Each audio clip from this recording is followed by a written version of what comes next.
দর্শক, মাদ্রিদ থেকে স্পেন দাবানলের সর্বশেষ পরিস্থিতি জানিয়েছেন আমাদের সহকর্মী জহির আহমেদ। আশেপাশে ভয়াবহ দাবানলে পরিস্থিতি ক্রমেই উদ্বেগজনক হয়ে উঠছে। প্রচণ্ড তাপমাত্রা, শুষ্ক আবহাওয়া এবং প্রবল বাতাসের কারণে আগুন দ্রুত ছড়িয়ে পড়ছে। মাদ্রিদ অঞ্চলের কয়েকটি দাবানল একত্রিত হয়ে বড় আকারের দাবানলের রূপ নিয়েছে। বিশেষজ্ঞদের মতে দীর্ঘ সময়ের তীব্র গরম, মাটির আর্দ্রতা কমে যাওয়া এবং শুষ্ক গাছপালা আগুন ছড়িয়ে পড়ার জন্য অত্যন্ত অনুকূল পরিবেশ তৈরি করেছে। এর সঙ্গে শক্তিশালী বাতাস যুক্ত হওয়ায় আগুন নিয়ন্ত্রণ করা আরও কঠিন হয়ে পড়েছে। মাদ্রিদ অঞ্চলের বর্তমান বড় দাবানলের গুরুত্বপূর্ণ কয়েকটি কেন্দ্রের মধ্যে ভিজিয়া দেল প্রাদো এলাকায় দাবানল শুরু হয় 23 জুলাই, আর আশপাশের অন্যান্য এলাকায়ও একই সময়ে একাধিক দাবানল সক্রিয় হয়ে ওঠে। 24 জুলাই স্পেন সরকার মাদ্রিদ অঞ্চল ও পাশের আবিলা প্রদেশের পরিস্থিতিকে জাতীয় পর্যায়ের জরুরি অবস্থা হিসেবে ঘোষণা করে। সর্বশেষ প্রতিবেদনে মাদ্রিদ অঞ্চলে 9000 হেক্টরের বেশি এলাকা পুড়ে যাওয়ার কথা বলা হয়েছে। মাদ্রিদ ও আবিলা মিলিয়ে ক্ষতিগ্রস্ত এলাকার পরিমাণ প্রায় 25,000 হেক্টর বলে বিভিন্ন প্রতিবেদনে উল্লেখ করা হয়েছে। তবে আগুন এখনও পুরোপুরি নিয়ন্ত্রণে না আসায় ক্ষয়ক্ষতির চূড়ান্ত হিসাব এখনও পাওয়া যায়নি।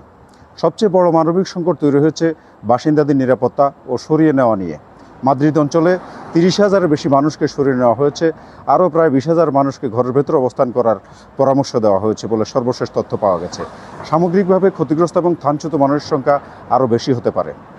এখন পর্যন্ত মাদ্রিদ অঞ্চল ও আবিলা প্রদেশে জাতীয় পর্যায়ে জরুরি ব্যবস্থাপনা কার্যকর রয়েছে। পরিস্থিতি পুরোপুরি নিয়ন্ত্রণে না আসা পর্যন্ত এই জরুরি সমন্বয় ও উদ্ধার তৎপরতা অব্যাহত থাকবে বলে জানা গেছে। প্রবল বাতাসের পূর্বাভাস থাকায় আগুন নিয়ন্ত্রণে নতুন চ্যালেঞ্জ তৈরি করেছে।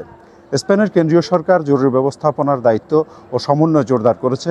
অগ্নি নির্বাপক বাহিনী, সামরিক জরুরি ইউনিট এবং বিমানসহ বিভিন্ন সংস্থাকে আগুন নিয়ন্ত্রণের কাজে লাগানো হচ্ছে।